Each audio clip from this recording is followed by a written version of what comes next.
வரும். இப்போ காலையிலேயே ஆகியிருக்கு. நம்ம இப்போ தோசை சுடலாமா?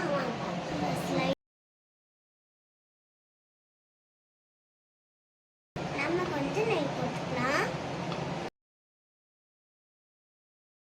ஃபர்ஸ்ட் டைமே நல்லா வருது.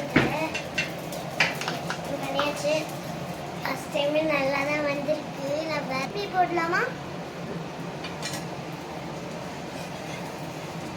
அப்பாடா வந்துச்சு. ஃபர்ஸ்ட் டைம் நல்லா தான் வரப்போகுது. டேஸ்ட் பார்த்துட்டு எப்படி இருக்குன்னு சொல்கிறேன். தேங்காய் சட்னி கூட புது பிளேட். ஓகேவா? வச்சாச்சு. போட்டுடலாம். இப்போ வச்சாச்சு. டேஸ்ட் பார்த்து செம்மையாக இருக்கு. இன்னொரு வீடியோவில் பார்க்குறேன். தேங்க்யூ, பாய்.